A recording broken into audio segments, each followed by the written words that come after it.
Sonic High School. Chapter 9. A bunch of babies. Rogue's baby continued to do crying louder than a monster truck. Sonic looked at the baby really close. "Hey, Espio," said Sonic. "Aren't babies supposed to look like you? Rogue's baby doesn't even look like you, but looks like someone else I know." Sonic rubbed his chin and thought about who it was that it looked like. "Yeah, Espio, Rogue's baby looks like Knuckles," said Vector. "Cool, I'm gonna tell him." Vector ran like a crocodile would to find Knuckles to tell him what he said. Rogue was still on the ground looking all tired and sore, and Miss Lesson was rubbing her butt because it was hurting from the baby that came out when she gave birth to her baby. This dang baby was still crying. Espio looked worried about it. "You guys are right. Why does not that baby look like me?" Espio went over to Miss Lesson, who was holding the baby still, and looked at it closer and still could not see himself in the baby. "This does not make sense," said Espio to the baby. Just then, Vector came out of the door, and there was Knuckles too, huffing and puffing and looking surprised. Knuckles went right to Rogue and looked at the baby. "Why, he said, making that sound when he saw the baby, Rogue's baby, that looked like him. The baby was still crying. "What's wrong with you?" yelled Knuckles at Rogue. "Why did you go and have a baby? Now I gotta be your dad."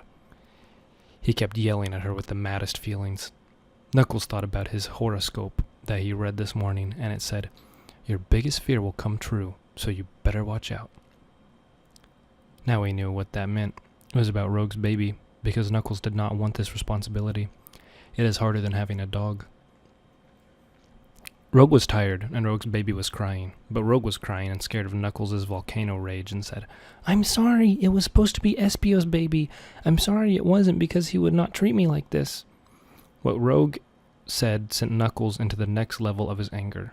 He turned even redder and looked at Espio. "You tried to have a baby with her? Rogue is mine. You are not allowed." Knuckles charged at Espio, but Vector held him back. Sonic thought, "Vector, why would you bring him here if you just know it was going to cause trouble?" Espio said, "What? I did not know. You are not boyfriend and girlfriend." Espio seemed scared, but still kind of calm. "We are, but it was a secret. Now you have to pay." Knuckles kept trying to get at Espio, but Vector was holding him back, and thank goodness Vector was here because he was the captain of the football team and could restrain him like a crocodile seatbelt that could also talk to you. Knuckles could not get to him, so he said, "Tomorrow we will fight. Meet me in the hallway at the end of school and prepare for me to beat you ass, shit man." Knuckles stormed out of the lunchroom and went away. Rogue's baby stopped crying and said, "No, come back. You don't have to fight Espio." But it was too late because Knuckles was so gone by then. Rogue patted her baby on the head and said, "You should go to sleep and get your rest, baby. You are probably tired." So Rogue's baby went to sleep and was finally quiet. Espio tried his best to look like a big tough guy and not panic, but he was secretly scared and went back to doing what he was doing before this baby thing happened. So did Sonic too. The rest of school and getting home from school happened. Sonic did not see Tails or Knuckles for any part of it. Tails was still mad at Sonic. Sonic took out his Sonic phone on the way home and called his girlfriend, Amy. "Hey Amy, so did you decide if you wanted to sex?" said Sonic. "You know," said Amy, "Sonic, I am just too stressed out and nervous by everything going on in high school. Things are so crazy." "Damn," said Sonic, and hung up the phone and finished getting home. Sonic thought he would never be true boyfriend and girlfriend with Amy at this rate. It was almost like she had a second boyfriend that Sonic did not know about, and that was why Amy did not want sex from Sonic. Sonic is what it says. Sonic had dinner and then thought about his friends. Espio and Knuckles were both his friends, but they were intending to fight. What could Sonic do?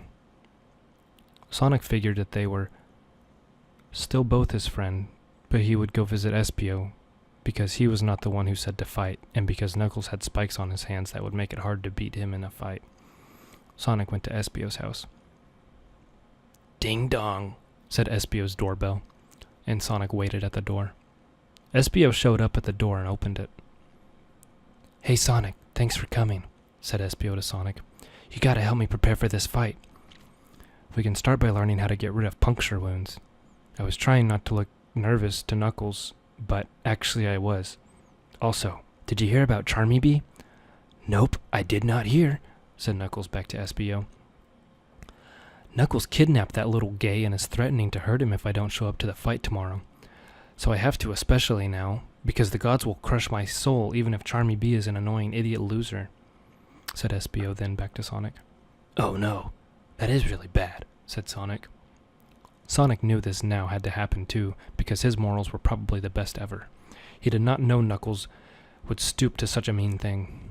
Sonic and SBO then walked into SBO's house and up the stairs to SBO's bedroom.